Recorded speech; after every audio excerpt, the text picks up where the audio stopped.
अब कुछ नहीं बचा सीता, कुछ नहीं।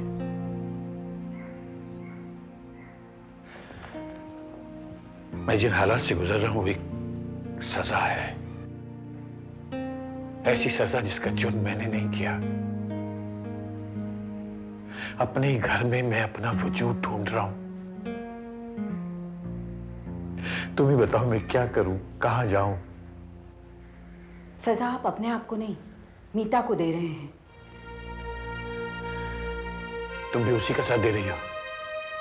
आप ये कैसे भूल सकते हैं कि अपनी जिंदगी के 25 साल मीता ने आपको दिए हैं? इसलिए कि वो उसकी जरूरत थी और आपकी नहीं थी। मेरी तरफ से मायूस हो जाने के बाद जिंदगी की आस किसने दिलाई? मीता ने। आपका हौसला किसने बढ़ाया? मीता ने। उस वक्त आप दोनों को एक दूसरे का सहारा चाहिए था, और आज इतने सालों के बाद आप उससे उसका सहारा छीन रहे हैं, और वो भी उस रमाकांत की वजह से जिसने हमेशा मीता को दुख दिया। रमाकांत ने वापस आकर उसको दुख दिए, और आप उसकी जिंदगी से दूर जाकर उसको दुख दे रहे हैं। उसने सब कुछ पहले क्यों नहीं बताया? मुझे धोखा क्यों दिया उसने? उसने धोखा नहीं दिया। उसने रमाकांत को बर्दाश्त किया क्योंकि वो आपको खोना नहीं चाहती थी। अगर मैं उसकी जगह होती तो शायद मैं भी वही करती। अब तुम ही बताओ मैं क्या करूं? मेरी समझ में कुछ नहीं आता, क्या करूं क्या नहीं। इस सब का एक ही इलाज है। आप वापस उसके पास जाइए, रमाकांत से उसे बचाइए।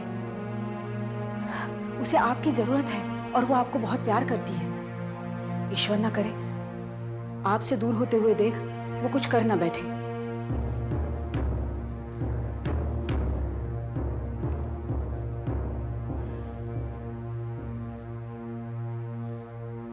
हाँ आंटी, जैसे ही वो वापस आया उसको बोलिएगा कि संजय पुरोहित से बात कर ले। हाँ जी, नंबर है उसके पास। ओके। क्या हुआ? सॉरी यार, मेरा दोस्त अब तक वापस नहीं आया, और जब तक वो वापस नहीं आएगा हमें उस फ्लैट की चाबी नहीं मिलेगी। लेकिन तू चिंता मत कर, मैं कुछ ना कुछ इंतजाम जरूर कर लूंगा, आई प्रॉमिस।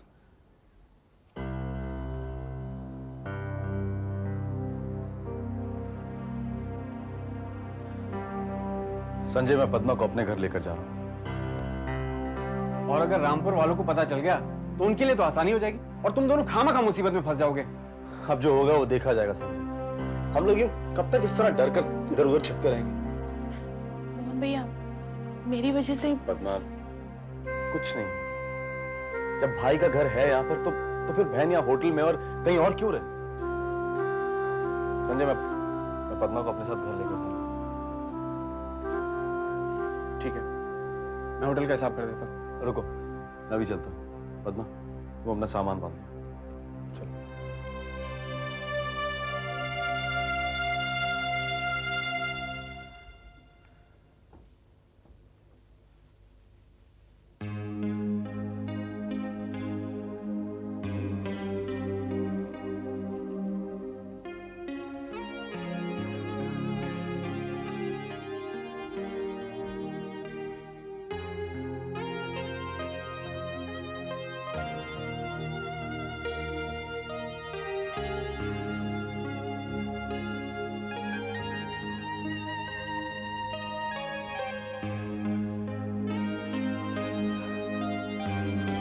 ऐसी कौन सी बात है जो हमारी बेटी को अपसेट किए हुए है? अपसेट तो बहुत है भाई, इसीलिए तो शायद आप क्लासेस के लिए भी नहीं गए। हाँ। वही तो जानना चाहता हूँ, क्यों? तो आपके चेहरे पर ये शिकन हमें पसंद नहीं। शायद हम आपका मूड कुछ ठीक कर दें। कुछ चाहिए क्या?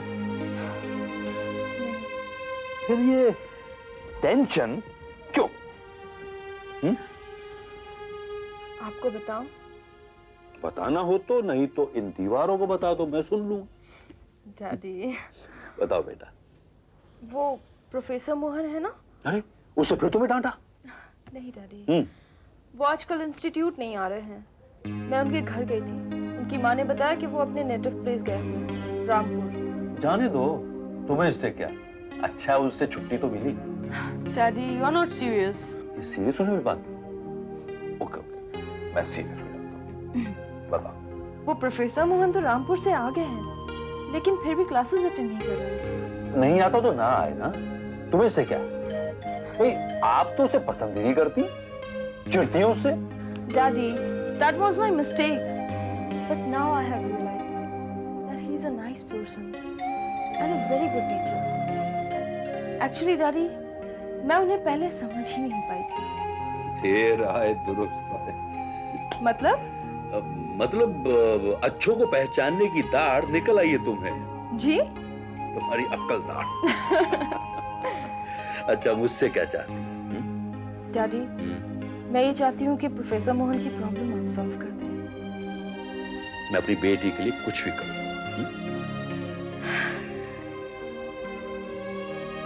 डैडी हाँ बेटा। you are great daddy, thank you so much, thank you। Great daughter.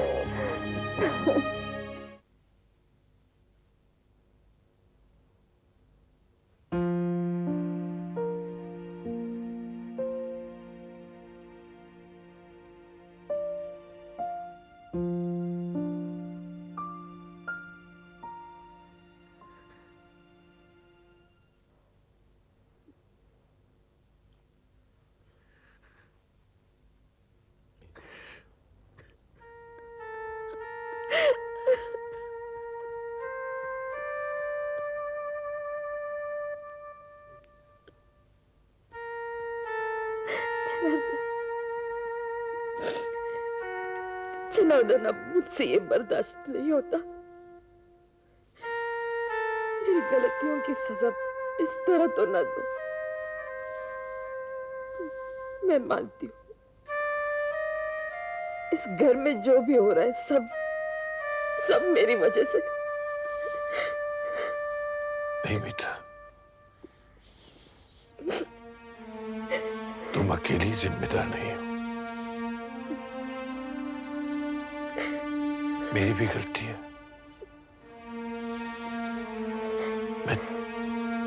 मैंने तुम्हारे हालात को ठीक से समझने की कोशिश नहीं की। तुम ही बताओ मैं क्या करती। रमाकांत से बचने के लिए मुझे जो भी सूझा मैं कर बैठी। मैं तुम्हें खोना नहीं चाहती थी, डर गई थी, अकेली पड़ गई थी। लेकिन मेरी गलतियों की सजा तो मुझे मिलनी चाहिए ना। नहीं मित्रा, गलत तो मैं था।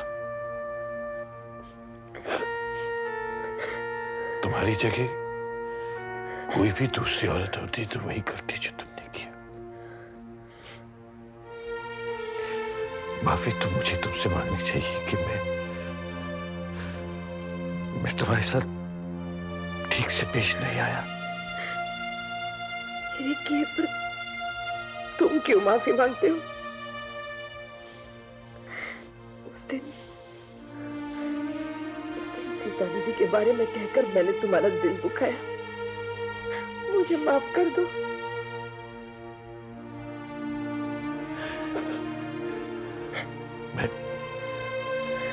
मैं आइंदा कभी इस तरह की गलतफहमी का शिकार नहीं होगा।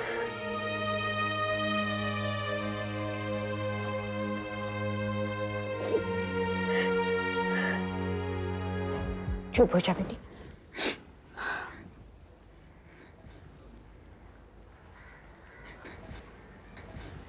मोहन, अरे तुम इसको लेकर यहाँ क्यों आ गए? किसी ने देख लिया तो? मेरा मतलब है कि पृथ्वी या तो उस नेता के आदमियों ने। तुम्ही ने तो कहा था कि वो लोग इसे ढूंढते ढूंढते यहाँ भी आ सकते हैं। माँ मजबूरी थी। पद्मा को हम लोग संजय के जिस दोस्त के फ्लैट में रखने वाले थे वो बाहर गया हुआ है, इसलिए हम लोग इसे यहाँ लेकर आ गए। और जब तक कोई और इंतजाम नहीं होता तब तक हम लोग इसे यहीं रखेंगे। हाँ आंटी, जैसे ही मेरा दोस्त वापस आ जाएगा हम पद्मा को यहाँ से ले जाएंगे। अच्छा मोहन, मैं चलता हूँ, मुझे बहुत देर हो रही है। नमस्ते aunty. Bye Padma, take care. Sanjay, अगर कुछ और होगा तो हम लोग फोन पर बात कर लेंगे, ठीक है? या एक काम करना, तुम मुझे रात को 10 बजे फोन कर लेना। हुआ, जब तक मैं यहाँ हूँ सारा काम मैं ही करूँगी, आपका भी और मोहन भैया का भी। अच्छा, तो फिर मैं क्या करूंगी? आप आराम करेंगी।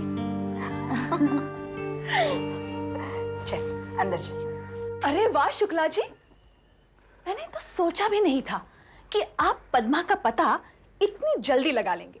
दुलारी जी, आपके इनाम की तमन्ना ने मेरा हौसला बढ़ा दिया और मैं सीधा धनराज के घर पहुंच गया।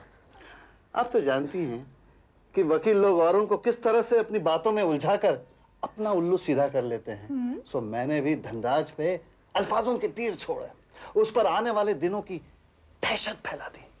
इस बात का वादा किया कि पद्मा और सिन्हा की शादी कभी नहीं होगी। ओह, और फिर उसने आपको बता दिया कि पद्मा बंबई में है मोहन के साथ। शुक्ला जी, मोहन भी वकील है, उसने पुलिस वालों को बेवकूफ बनाया और आपने धनराज को। नहीं, मोहन अपनी जगह पे बिल्कुल सही था। उसने ऐसे ऐसे पॉइंट्स उठाए कि पुलिस उसका बाल तक बांका न कर सकी। अच्छा, आपको मालूम है, तो ऐन वक्त पे राधा ने आके सब कुछ बिगाड़ दिया था, लेकिन मैंने भी धनराज की नस पकड़ ली थी। दुलारी जी, औलाद चाहे कितनी भी बुरी क्यों ना हो, कहीं ना कहीं माँ बाप के लिए तो दर्द छुपा ही रहता है। मैंने उसी दर्द को छुआ। उसने राधा की भी परवाह न की और मुझे पद्मा का पता बता दिया। मान गए आपको शुक्ला जी, आप तो बड़े चालाक निकले। चलिए, अच्छा हुआ पद्मा का पता लग गया। आज नहीं तो कल वो रामपुर में भी होगी। शुक्ला जी, आपने मेरे लिए इतना अच्छा काम किया है, अब बताइए मैं आपका शुक्रिया अदा कैसे करूं?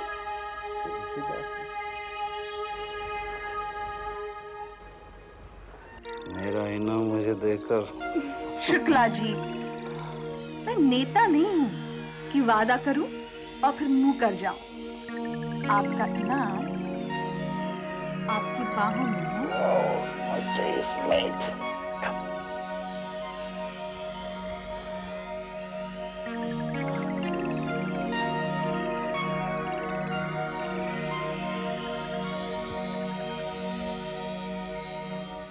गौरी, कितना टाइम लगेगा अभी? बस 2 मिनट और पुरु। कितनी देर से सुन रहा हूं मैं? 2 मिनट। 2 मिनट ही नहीं खत्म हो रहे। कैसी लग रही हूँ मैं? अरे ये क्या पहना है तुमने? अरे आज का पहनावा है, कैसा लग रहा है? मैं खास इस पार्टी के लिए खरीद कर लाई। इसमें सब कुछ दिख रहा है, मुझे बिल्कुल पसंद नहीं। ओफो पुरु, लोग तो इससे भी कम कपड़े पहनते हैं। लोग पहने अगर उन्हें पहनना है तो, लेकिन तुम तो। ओफो पुरुषोत्तम, तुम पार्टी में जाओगे तो खुद ही देख लेना, लड़कियां और औरतें कैसे कैसे कपड़े पहनकर आती हैं। अरे हमने तो फिर भी। ओफो, अब चलो ना, देर हो रही है। नहीं, जाओ जाके साड़ी पहन के आओ। देखो पुरुषोत्तम, अपना मूड मत खराब करो। अच्छा ठीक है, तुम्हें ये ड्रेस पसंद नहीं है ना, हम आगे से कभी नहीं पहनेंगे, ठीक है? लेकिन आज पार्टी के लिए हमें ये पहन लेने दो प्लीज। क्या हम अच्छे नहीं लग रहे? नहीं, अच्छी तो लग रही हो, लेकिन प्रॉमिस करो आज के बाद तुम ये ड्रेस कभी नहीं पहनोगी। नहीं नहीं, बिल्कुल नहीं पहनूंगी, कभी नहीं पहनूंगी। अब चलें प्लीज।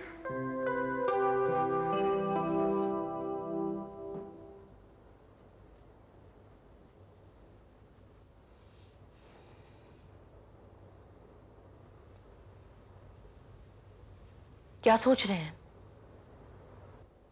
तुम जानती नहीं हो क्या? जानती हूं, समझती भी हूं। सिन्हा आया था मदद करने और बर्बाद करने की धमकी देकर चला गया। हाँ, वो मदद करता अगर पद्मा उसे हाँ कह दे। पद्मा की अपनी जिंदगी है, उसे हक है हाँ या ना करने का। हाँ, लेकिन उसकी नाई ने तो मुझे फंसा दिया। नहीं, आप खुद फंसे हैं। हिम्मत जुटाएं और सामना करें सिन्हा का। मुझे सीना का डर नहीं है, मुझे डर है कहीं उसके ताल्लुकातों की वजह से वो मुझे दोबारा जेल न भिजवा दे। उसे डरने से तो अच्छा है कि जेल चले जाएं। देखिए, मुझे पूरा विश्वास है कि अगर आप सिन्हा का डर अपने मन से निकाल देंगे ना, तो वो आपका कुछ नहीं बिगाड़ सकेगा। शायद तुम सच कह रही हो। शायद नहीं, मैं सच ही कह रही हूं। एक बार खड़े होकर जवाब दीजिए उसे, फिर देखिए। सीना मेरी कमजोरियों का फायदा उठाना चाहता है, तो उसकी भी तो कुछ कमजोरियां होंगी। इस मामले में मुझे वो शुक्ला मदद करेगा। मैं उसकी कमजोरियां जानकर ही रहूंगा। ये दुलारी कहीं नजर नहीं आ रही, अभी तक आई नहीं क्या वो? पता नहीं कहाँ गई है। मुझे लगा कि आपको बताकर गई होगी।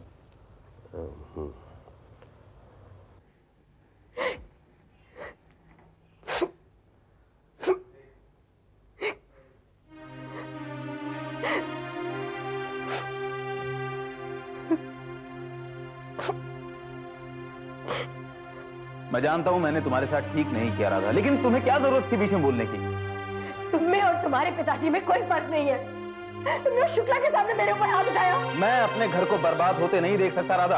हाँ, लेकिन अपनी बहन को बर्बाद होते हुए तुम देख सकते हो। उसी की वजह से सारा बखेड़ा खड़ा हुआ है, इसीलिए मैंने पद्मा के बारे में सब कुछ बता दिया और बचा लिया अपने माँ बाप को, अपनी जायदाद को। मैं समझती थी कि तुम बदल चुके हो, लेकिन नहीं, तुम वही के वही मतलबी खुदगर्ज इंसान हो। बस राधा बस, बहुत हो गया। इस तरह चिल्लाने की कोई जरूरत नहीं है धनराज। ये मत भूलो कि ये मेरा घर है, तुम्हारा नहीं। मैं जो कुछ करना था तुम कर चुके, अब तुम यहाँ से जा सकते हो। वैसे भी मैं तुम्हारी शक्ल तक नहीं देखना चाहती हूँ। क्या कहा? ये तुम्हारा घर है? हाँ। तो रहो अकेली, मरो।